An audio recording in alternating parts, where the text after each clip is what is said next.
Okay, let's go ahead and get started. So first of all, thanks everyone so much for joining. I hope you are staying safe and staying healthy wherever in the world you are. These are definitely new times that are upon us. So I think we're all adjusting to some new norms. So I sincerely hope everyone is hanging in there and staying safe as well. What we've been doing over close to the last month is on Tuesdays, we're diving into some of the marketplace services and some of the more technical facing components in the platform. We've covered key management and different signing techniques. Last week, we looked pretty closely at the token capabilities in Kaleido, the creation of fungible and non-fungibles, the atomic swaps of those assets using hash time locked contracts. And then we actually hopped into zero knowledge proofs and looked at Zther smart contracts and Sigma bullets. So we're kind of going around the carousel each week and looking at different pieces of functionality and different components. So please use the chat, the Q&A, and if there is a subject that you're interested in, key management, for example, IPFS, HD wallet, signing, you name it. Just throw your suggestions or your requests in there, and we can plan accordingly. Today, we're going to focus on a few things that we haven't looked at in the past, specifically our mainnet tethering capability. This can go up to Rinkeby, it can go up to Ethereum mainnet. We're going to look at our private document store service, how that can integrate with private cloud utilities, and how payloads of data can be securely transported via the Kaleido infrastructure. We'll look at real-time event streams, have that reliable notification of any on-chain state changes. And then we'll look at our OpenID integrations with existing directory providers and role-based access control on the chain layer. So that's a Tuesday sort of preview. On Wednesdays, if you're new to the platform, that may be more helpful. That's where we're going to kind of look at the core tenets of Kaleido, creating a network, creating an environment, doing core smart contract interactions. So Tuesday tends to be a bit more technical, Wednesdays a bit more 101. So feel free to join both, any or none of them, and we will send out the recordings, obviously. So a few slides before we dive into it, just kind of setting the table on Kaleido. Very much built for modern business networks, use case, industry agnostic. So we see, enterprises in production across capital markets, across healthcare, across supply chain.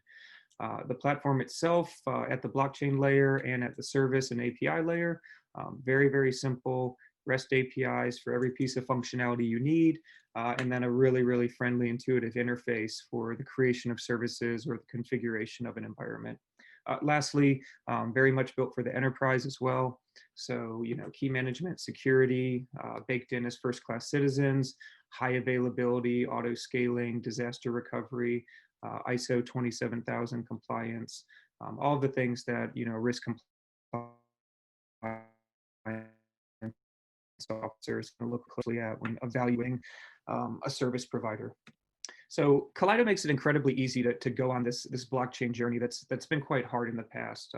Wrapping your head around these new primitives, these new technologies, cryptography, peer-to-peer protocols, secure tunneling, etc. And we try to make it, we try to flatten the curve, right, to use something that's apropos to this point in time, make it very easy to progress through this proof of concept, this pilot, and this production phase, as you need to decentralize your network, as you need to bring on individual organizations for shared ownership, and then as you need to, truly deploy this into production and scale all of the components, all of the resources, and all of the participants.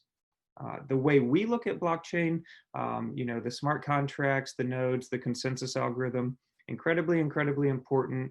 But when you take a step back and holistically look at, what goes into what we'd call a full stack or an enterprise grade solution, there's a lot of other components that need to be integrated, into that stack. So, the way we look at the stack is sort of maybe 4 layers, right? A kind of a classic technology stack here, where we start at the bottom and we look at the data layer, right?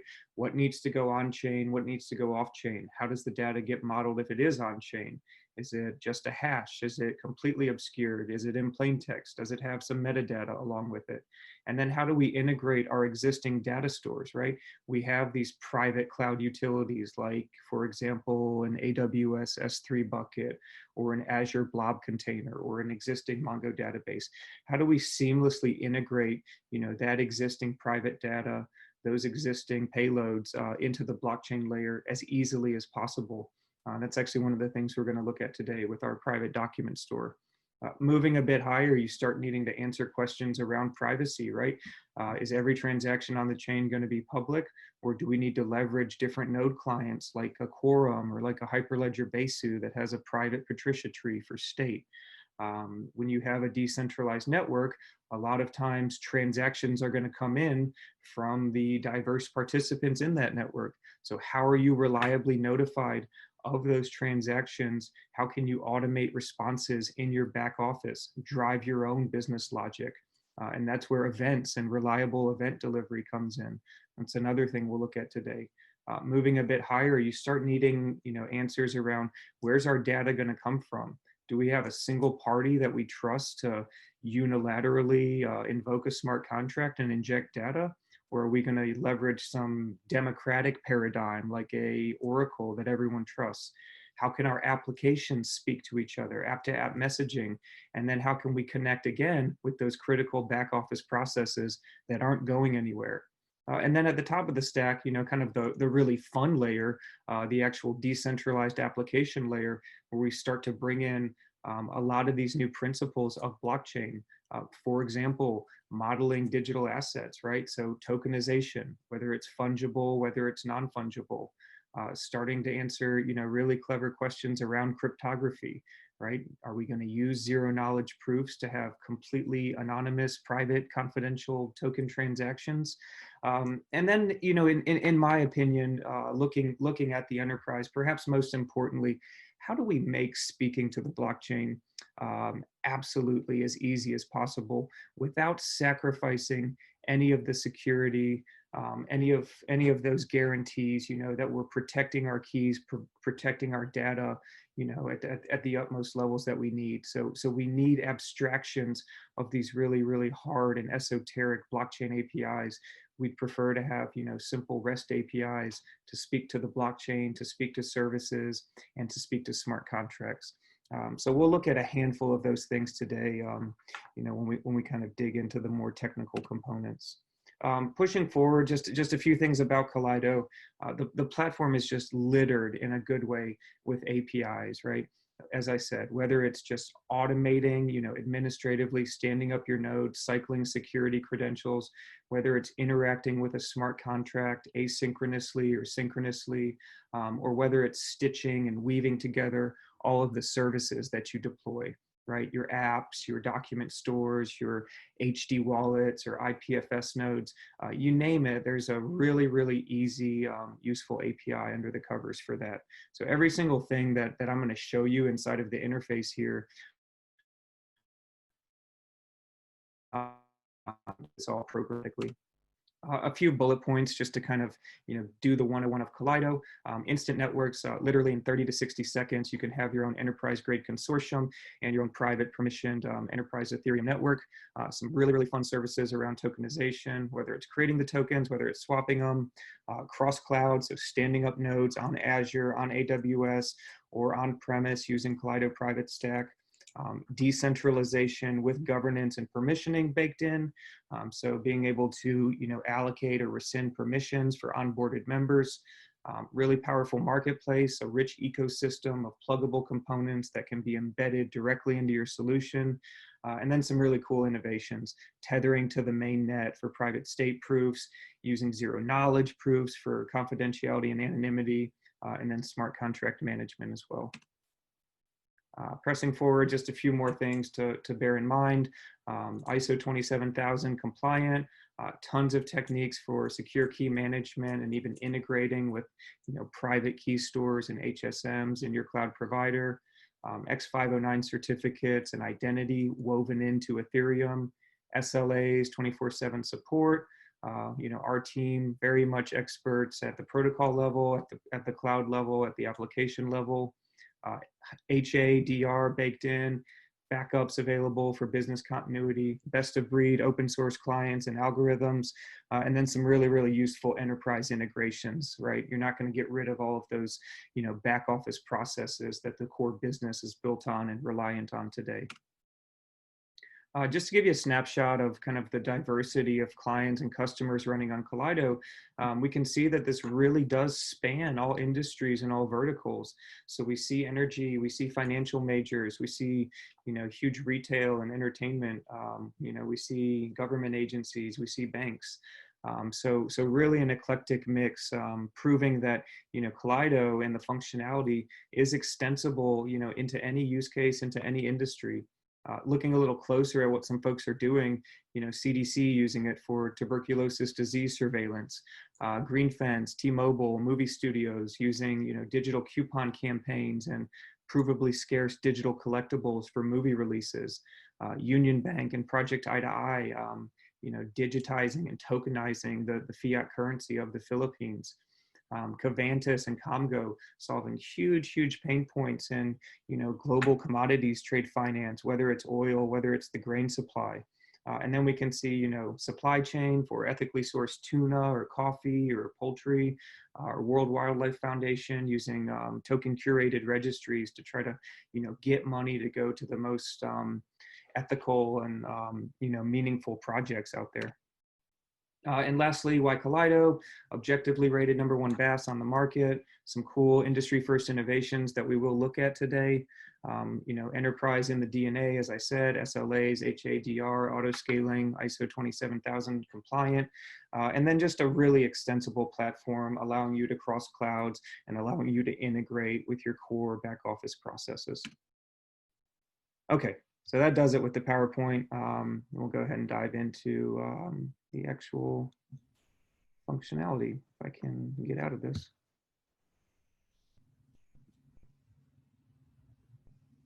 Okay, there we go. Okay, so here we are inside of Kaleido. Again, what we do on Wednesdays is we sort of walk you through, the basic, 101 level of creating a business network, creating an environment or a blockchain namespace, to use our nomenclature, standing up your nodes, integrating with cloud services, and doing some basic smart contract interactions. We're going to forego that today. If this is something that's useful for you, please tune in tomorrow and we'll cover this, in depth and as ad nauseum as you wish. But what I've done today is I've actually just gone ahead and created a consortium, called it Example Consortium, and I've made a few networks inside of it.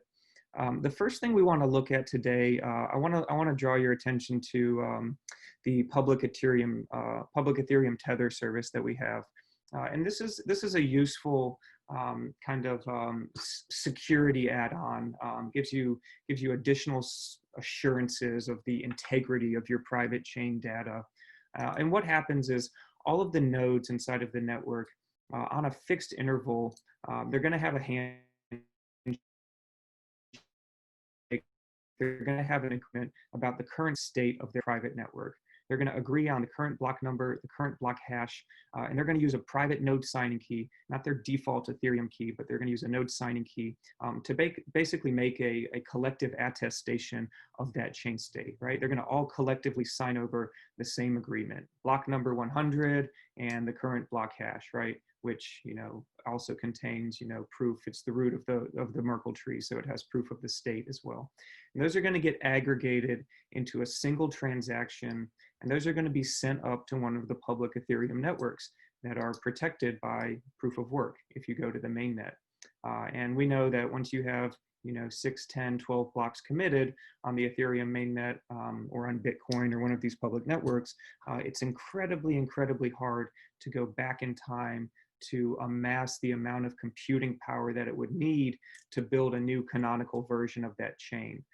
So basically what you have is you have a point in time proof of your private Kaleido chain that's going to live up there indelibly in perpetuity on the Ethereum mainnet. And this is great to, protect against historical collusion, or it's great for, an auditor or any scenario where there's litigation, just to prove that this private state, that your private chain has not been altered in any fashion. So what we'll look at here inside of Kaleido is actually standing up this service, downloading a report, and then just doing a cryptographic EC recover operation to kind of derive the signing account of that signature. And again, please use the chat, please use the Q&A to ask any questions. I'll go ahead and pull those up as those come in. Okay, so I have a Dev3 environment here. I just name all my environments Dev. It's pretty typical to have a sandbox of, pre-production, staging, and a production environment. As you're kicking the tires, Dev just always seems to be the most logical name to me. So this is a Quorum and Istanbul BFT environment, 3 nodes, and I have 3 organizations or 3 memberships here. And what I'm going to do is I'm going to use the Kaleido marketplace, and I'm going to actually add the Ethereum Tether service.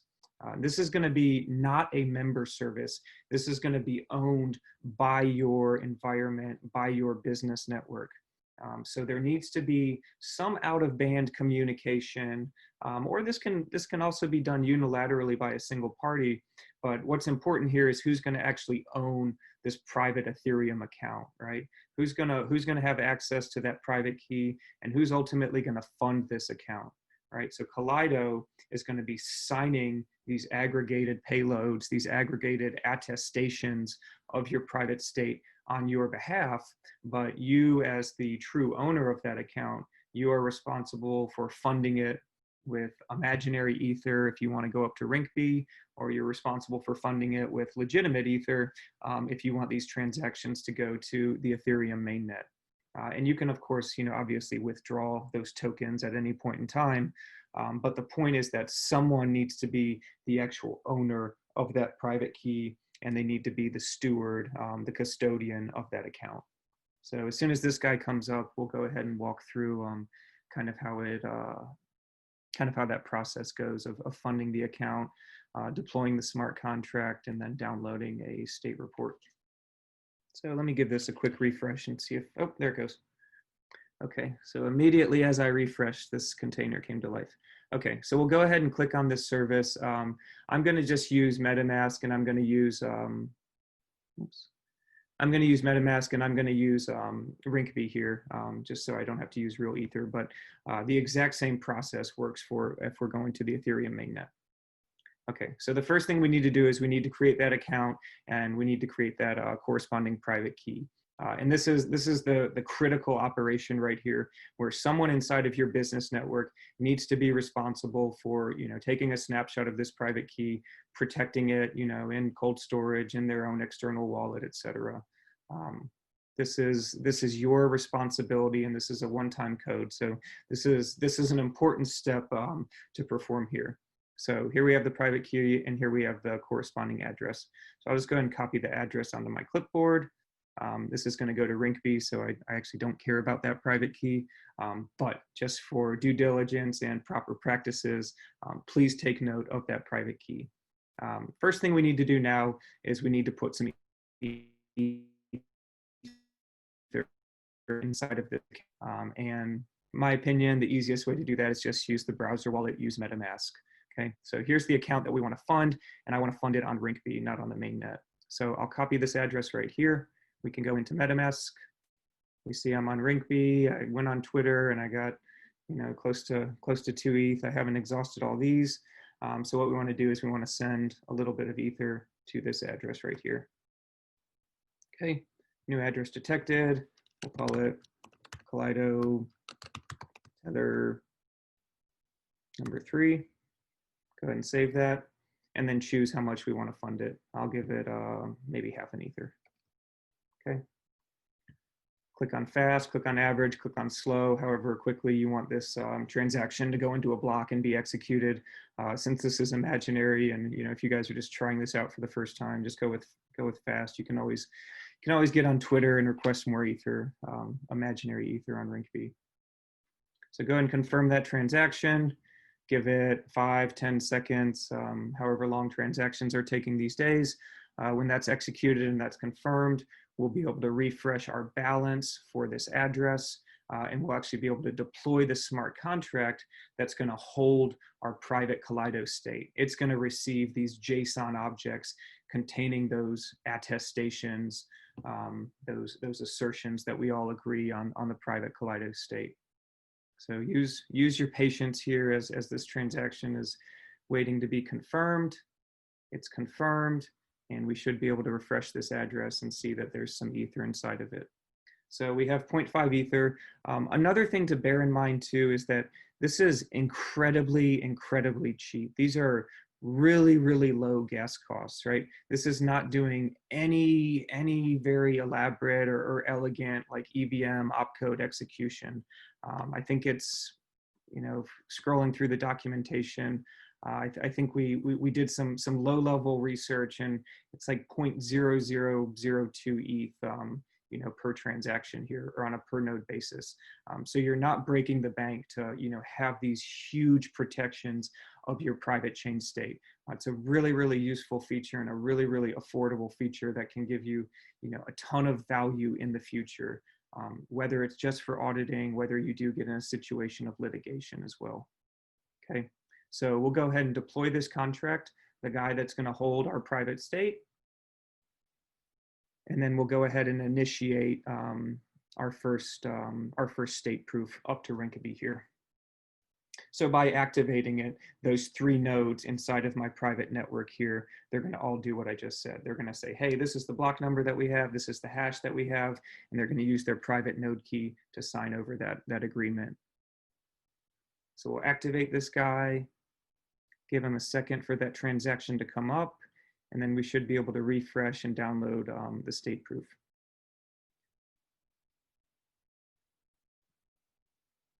Okay, so we see that we're able to download the last report.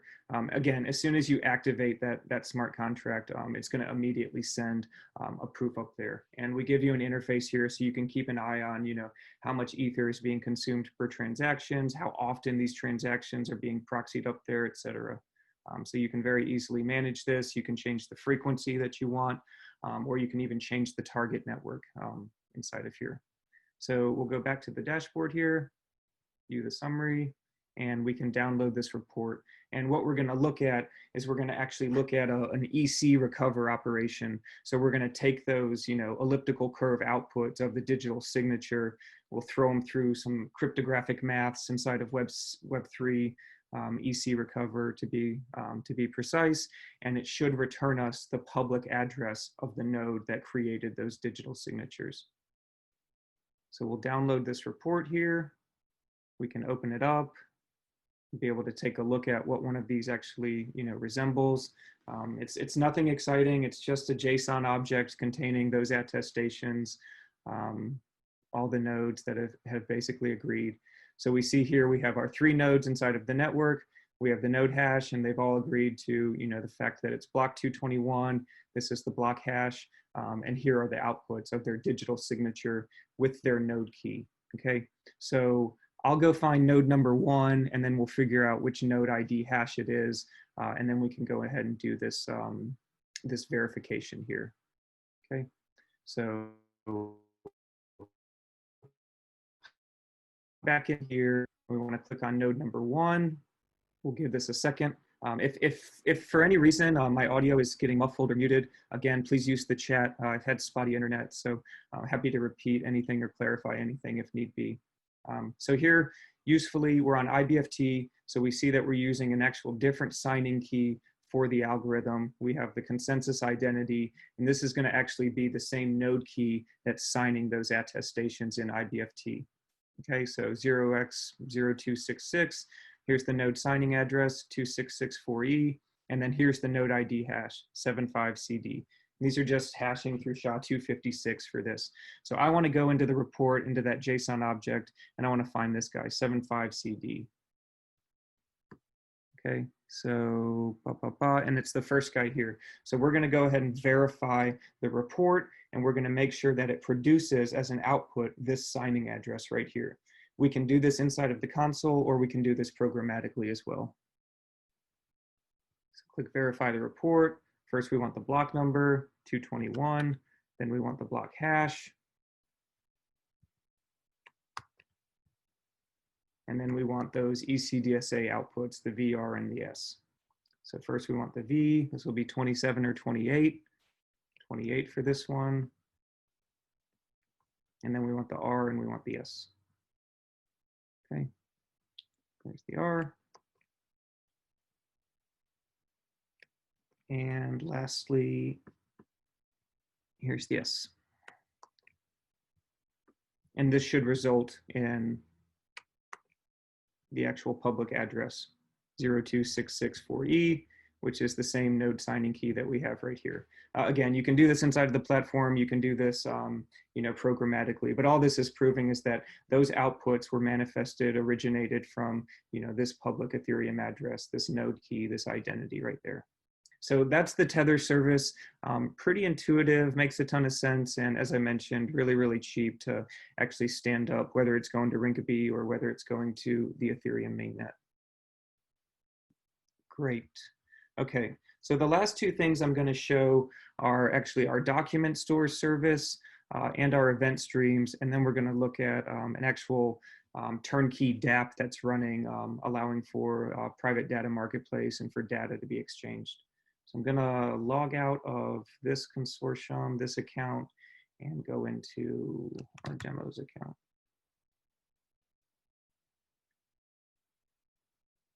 Okay, so what I have here is I have a data marketplace consortium, a demo consortium, and then we have an environment running on AWS with 3 organizations, each of whom owns a node, and then each of whom owns a document store service. So taking a step back and actually looking at what the document store service is, this is a really, really useful integration or utility service that allows you to weave in an existing private document store, an existing AWS S3 bucket, or an existing Azure blob container, and mirror the existence of those documents on Kaleido. They remain private, they remain under your control, but you can see the presence of those, and you can even create the hash of those documents on Kaleido. So easy integration, easy mirroring, but perhaps most importantly, you have the ability to securely transfer and exchange those documents using the Kaleido plumbing, using the Kaleido infrastructure. So using this Kafka-backed piece of middleware that we have here, you can actually do asymmetric encryption, sharding, compression, enveloping of these documents, and you can securely transfer them to a counterparty in your network. You can take the public key, the public certificate, of your intended recipient, and you can compress and encrypt the payload and ensure that only this party will be able to decrypt and make sense of that payload. You can also take a step further here, and you can use the document store APIs alongside, a React, some front-end application, along with a smart contract.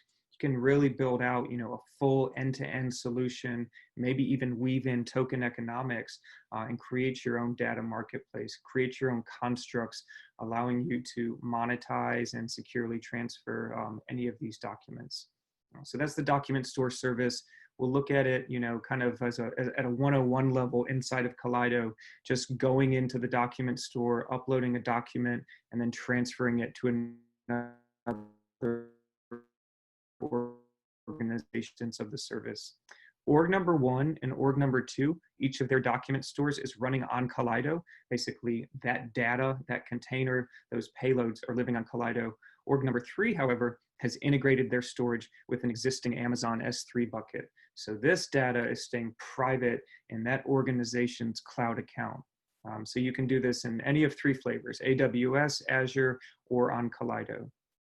So what we'll do here is I'll just upload, an innocuous piece of private data. I have some dummy payloads here inside of my workspace, private data. And this can be anything, right? This could be legal agreements. This could be real estate titles. This could be pharmaceutical trials. This could be healthcare provider records. You name it, anything that has value and anything that needs to remain private. So here I have example private 20, just some boilerplate innocuous terms. So I can open this. I can upload this document, and then I can search for that document and I can transfer that document. So just search for example right here. So we see the document. I can download it or I can transfer it using the Kafka plumbing, using our middleware, using the on-chain registry and those asymmetric encryption techniques that we talked about. So I'm going to send it to org number 3. They have a destination, and this is essentially the inbox. Along with this inbox, there is a public key. There's a certificate that's going to be used to encrypt this payload. And every organization, if you have a document store, you can have as many destinations as you want. It's actually a useful feature, to compartmentalize and logically separate, different aspects of your business and different logic. Accounts payable, accounts receivable, different equities desks, etc. So I can send this document to org number 3. We see a notification that it's in transit via Kafka, and then we'll receive that acknowledgement from the counterparty that's been received, and then they can very easily, download, inspect, parse this document. So we see the received folder, we can go into it, and we can find that data wherever it exists right here. Another thing to bear in mind too is that anything that's uploaded via this document store API directly via Kaleido or programmatically, we're going to automatically hash that document for you. So this is a nice technique that I talked about at the beginning where, we can put this data on chain, but we don't want to put the plain text of what was in that private data. We don't want that whole payload. We just want a hash of that payload along with maybe some, really, really innocuous metadata, right? A name, an identifying number, some super high level description that's not going to devalue what the data actually is. So that's basically how you would use document store directly within the service or directly via the APIs. What I want to show you now is I want to show you this actually running in the context of a full end-to-end application. And this is going to use one additional feature, our event streams feature. So we see the document store, how easy it is to transfer these and to leverage the REST APIs and do it programmatically. Those certificates that we needed for asymmetric encryption exist in our on-chain registry, which is a network-wide shared smart contract, allowing for key value pairs to exist, perfect for encryption. We're going to submit our transactions using the REST API gateway, so we don't need to speak Web3. We don't need to be Ethereum experts. This piece of middleware here, underpinned by Kafka, is going to do all the heavy lifting for us. It's going to do nonce management. It's going to do all the RLP encoding, and it's going to give us reliable transport and guaranteed delivery into the network. So all we're responsible for is just pointing to the smart contract that we're interested in, invoking the method, and passing some JSON payload for that argument for that method. But what you're also going to see here is you're going to see the opposite direction of information flowing. So if we look at the REST API gateway, this is information coming into your blockchain network. These are invocations and state changes of your smart contract. But equally as important is the ability for your back office, for your applications, to be able to consume any state changes, consume any events that you're listening to. Is there new data available? Has data been rated? Has someone been paid, for terms or for services or goods delivered? And so this is the opposite flow of that. So every time a smart contract is invoked and you've subscribed to the method that you're interested in inside of that smart contract, you're going to be reliably delivered a JSON payload with that transaction hash, with that timestamp, with that block number to any endpoint of your choosing. So now you can integrate this directly with your application, with your business processes, and off-chain, you can build your own mirror version of the blockchain state. You can have your own rich database off-chain layer, for super efficient queries, for modeling, for, analytics, or for just direct integration into your application. So these are the two things we're going to look at: easy transaction submission and then automatic notification of those state changes on the blockchain. I don't see any questions, so just going to press forward. After we do this, I'm going to hand it over to one of our colleagues, and we're going to look at some pretty cool integrations with OpenID systems and identity access management systems. Okay, so here's our business network, here's our environment, And what I have here is I have 3 instances of a DApp. I have org number 1, org number 2, and org number 3. All of these dApps are connected to this blockchain network that we were just looking at, that AWS demo network. And you can use your imagination here. What we're going to do, though, is we're going to look at this in the context of a private data marketplace. So one of these organizations is going to upload some data, assert that they have some data that other organizations might potentially be interested in. Okay, we have tokens baked into each of these applications. So if we look at the bottom right on each of these interfaces, we see a token balance, 1590, 660, and 750. So we're going to show you how easy it is to actually purchase these payloads or these pieces of private data and actually pay for them with a fungible token balance. Okay, so what I'm going to do as org number 1 is I'm going to publish some piece of data. So here I'm going to give it some metadata to go along with it. We'll call this 0088. We'll give it a description, call it private data 21. And now we're going to select the file. And what's going to happen is, using the document store service, this file, this payload is going to get hashed, and that hash, along with this metadata, is going to be published onto a marketplace smart contract on our blockchain. And every one of these other organizations, all these other dApps, are going to be immediately notified that this data exists. So here I have some more dummy data. You know, again, use your imagination.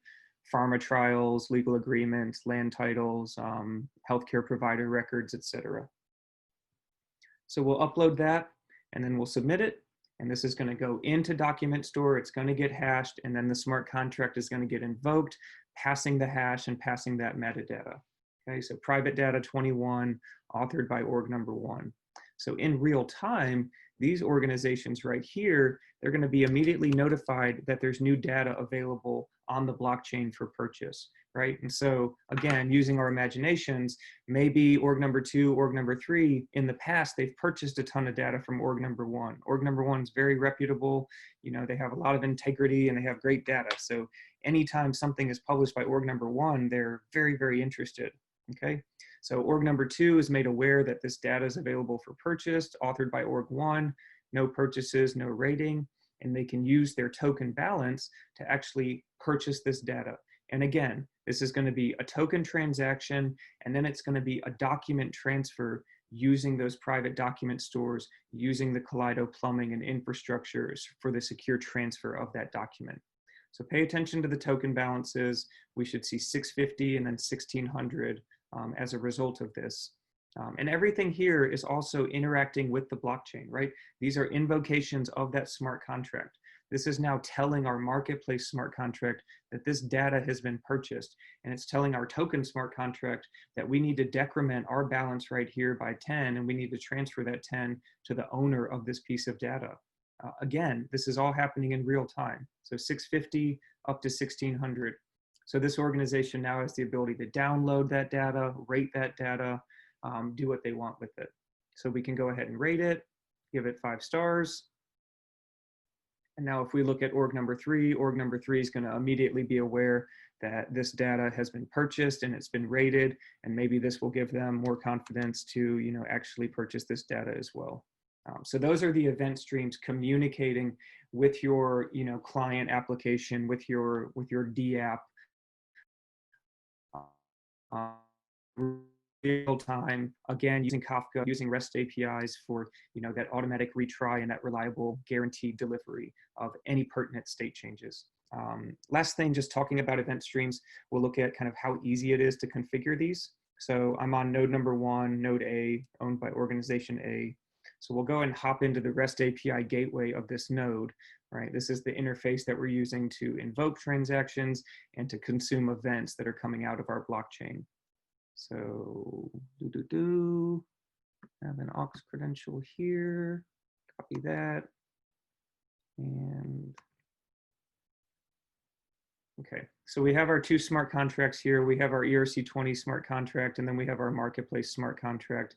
In this marketplace smart contract, this has the bulk of those events that we care about. This has, you know, this has methods for data being published, data being rated, data being purchased and transferred.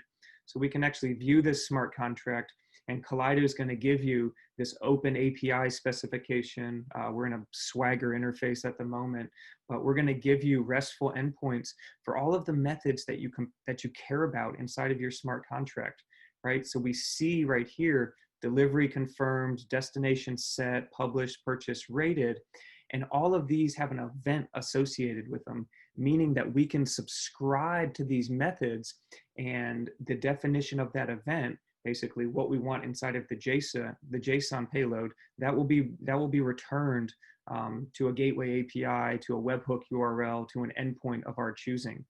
So all we have to do is we just have to create a subscription, create what we call an event stream inside of Kaleido, right? Tell it where we want the data to go, provide some API keys for security, and then we want to apply those event streams, to the subscriptions, to the events in question, right? So we see here that we have, actually 5 event streams that we've created, and we have a subscription for each of those. So we have 5 unique event streams, all ultimately going back to our application, and you'll see that we've subscribed to those events in question inside of the smart contract.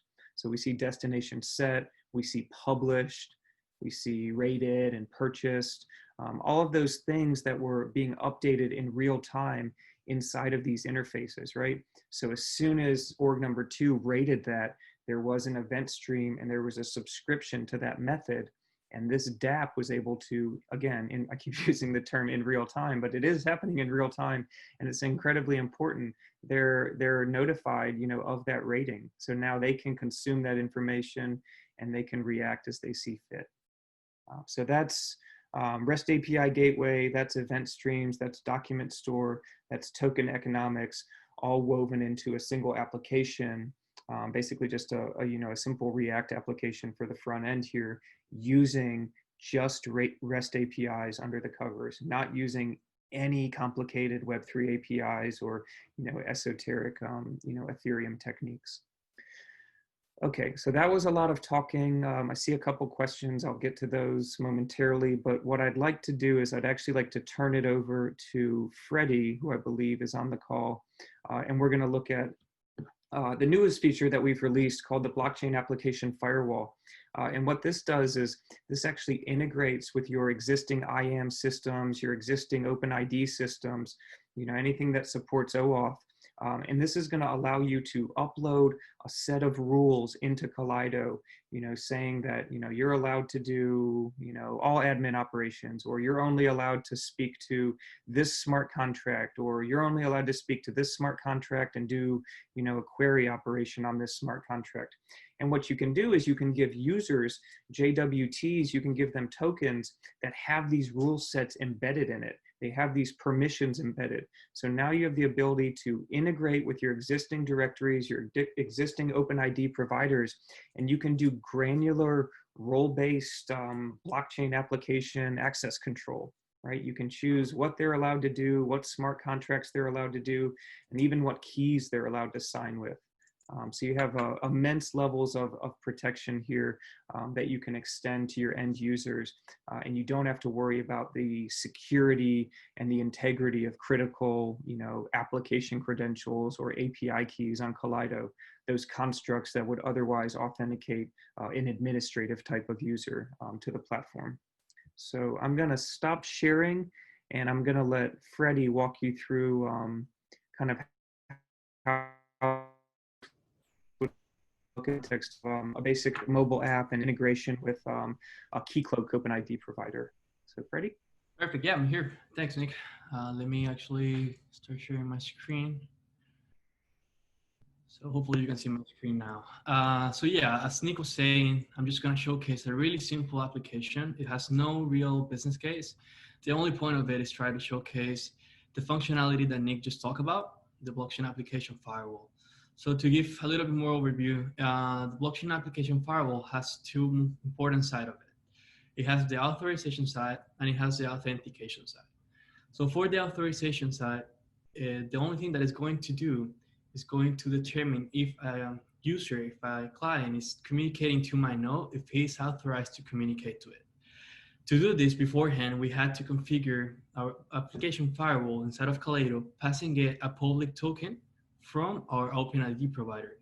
With this public token, the blockchain application firewall is going to know if the JWT token that is being used to communicate to the node was actually encrypted using this public key. The other side of it, which is also very important, is the authorization side, which is what Nick was just talking about. On this side, the blockchain application firewall is going to map the role of the user that is communicating to the node to a specific rule set that can be pre-configured inside of a JSON file that I'm going to show an example of it with a set of rules determining what that user can actually do inside of that node. So for the case of this application, it's going to be a super simple application where we're going to have 3 users. We're going to have an admin user, which is going to be attached to the admin rule set. We're going to have a vendor user, and we're going to have a customer user. So let me show you an example of the config file so you can understand this a little bit better. As you can see here, I pre-configure inside of this JSON 3 different roles that my users will have. And these roles will be mapped to a set of rule sets. So in the case of the admin, it's mapped to a rule set that I call admin, and you can call it whatever you want, that it's specified to allow the user to be able to do any action inside of my node. It will have deployment permissions, it will have send permissions to the contracts, and it will have read permissions to the contract. On the other hand, the vendor will only be allowed to do read and write, but no deployments. So this is going to do is going to map the role, whatever user communicates to this that has the role of vendor, it's going to map it to a rule set that is just going to allow them to be able to send transactions to the contract and read from the contract, but it's not going to allow them to deploy. And lastly, just for the sake of it, is the customer, which is only going to have read-only permissions. So the beauty of this as a developer is that you won't have to do any kind of security logic inside of your client, inside of your front-end application. Everything is just going to be handled by the node, by the blockchain application firewall that was pre-configured to that node. So I'm going to do the exact same set of calls with all the users that I'm going to now demo in the application.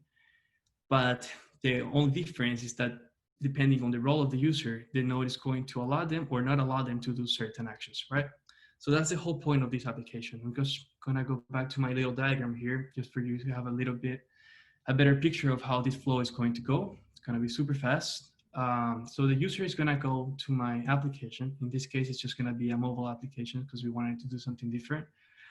Then he's going to be redirected to my OpenID provider. For the sake of this application, I'm using Keycloak and I'm running local Keycloak server. And once the user is redirected there, he's gonna authenticate himself. He's gonna provide the username and password, and then he's gonna be redirected to my application with a JWT token attached to it. This is the token that I'm gonna use to communicate to my node. That's the only authentication token that I need to be able to communicate to my node now, since it was encrypted by the Keycloak instance. Once that is done, inside of my application, I'm gonna have 3 actions. Just that: deployment, send transactions, and a read transaction to my contract. And based on the role of the user, he's going to be allowed or not allowed to be able to do that, right? So let's go back to my application and you can see a flow of this. This is my application. Once I get there, I click that I want to authenticate, I'm going to be redirected to my Keycloak instance. Inside of here, I'm going to log in as my admin. Let's try this one first with a simple password. Once I'm in application, just for you to understand this a little bit better, this is just a demo application. I have no backend for this. So anything that I needed to store of that user, I'm just gonna store it in my cache. Every transaction that I'm gonna trigger to my node is gonna be externally signed inside of the application. And I'm gonna use a wallet that I'm gonna create every time that I log in as a new user. This is just gonna be deleted every time that I log out. Once I create my wallet, I have access to deployment action. To deploy this contract, I hard-coded the bytecode of the contract inside of my application. And once the contract is deployed, I'm going to store the address of that contract in the cache of my application, and that is not going to be deleted when I log out. This is for the other users, my vendor and my customer users, to be able to have an address to communicate to for the contract. And you'll see this now. So since I'm logging as my admin with the role of admin, He's going to try the deploy action to my node. And because he has admin permissions, he should be able to communicate and deploy a new contract through my node. And we're going to prove this with this. So you can see the deployment was successful. And just to prove this, so you can see this inside of my Kaleido environment, you can come to my block explorer. I'm going to refresh this because it's been here for a while. And you can see that 17 seconds ago, there was a contract creation. This proved that only with my JWT token, I was able to communicate to Kaleido, no using app credentials or anything besides that token. Now, there's another action that I'm going to prove. This is a simple storage contract, by the way, which the only functions that it does is store data and read data. It has nothing else to it. It's just to demonstrate the kind of permissions that the user have. So I'm going to store a number inside of my contract. This is a send transaction, which I also have permissions to do. Once this transaction is done, you should be able to see my transaction inside of my block explorer. And lastly, just to prove the concept, I'm just going to read from that contract, and you can see that I have permissions to read. Now I'm going to log out. As I said, the wallet, the keys are going to be deleted, but my contract address is going to be still safe in the cache of the application.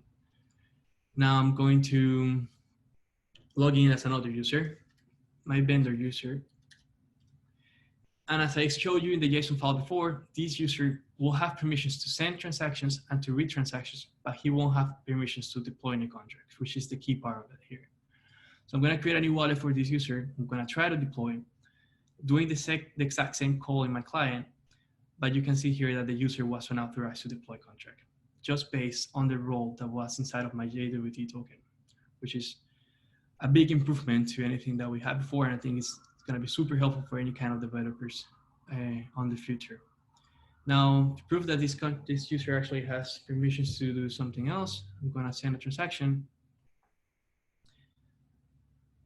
to the contract, and this should update the value that was stored in my contract. If I try to read from that contract, I do get that value. And to prove that this value was actually edited, we're going to log in now as my customer, which only has read-only permissions. And once I'm inside, I'm going to try to modify the contract. Let's try to modify it to store the value 9. He's unauthorized to do it, but if I try to read from it, it should have the same value that my vendor had updated lastly. So yeah, that's it for me for the application. Hopefully that gives a clear idea of how powerful the blockchain application firewall is. That's great. Thanks for that, Freddie. Yeah, so I think the big takeaway for folks that were watching that, it's kind of twofold, right? First, very, very easy to integrate directly with your existing OpenID provider, whether it's Azure Active Directory, whether it's Keycloak, whether it's an alternative, any OAuth 2 flow. But what we've done is we've taught Kaleido, we've taught the node, about a public key that they can trust. Then any tokens that come in that are signed by the corresponding private key, Kaleido will inherently trust those. We've also taught Kaleido about, a number of roles and the corresponding permissions that are associated with those roles. Like Freddie just showed you. Are they admin? Do they have carte blanche to do deploy, invoke, read, etc.? Or are they scoped, to just invoke and read and not deploy? Or are they further scoped to just read from a single smart contract? So you have the flexibility to kind of go, I'll use the term granular, but you can go as low as you want. These permissions is really, really useful, and it's a really, really powerful extension on security and on application architecture as well. So thanks everyone so much for attending. Thanks for the handful of questions that came in. If you need to contact us, you can of course contact me directly. I'm going to put my email in the chat, or you can reach out to us directly via the platform, via the contact us feature in the bottom right corner.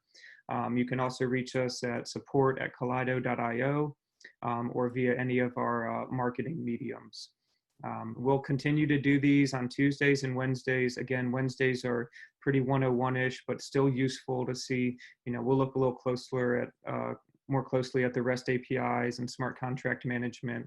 And then on Tuesdays, we'll start looking at different key management approaches, oracles, IPFS, any requests that come in. So we are open, we're receptive to, you know, what clients and what the market is interested in. So that's fantastic. So thank you guys again for joining, and stay tuned for some updates on future topics going forward.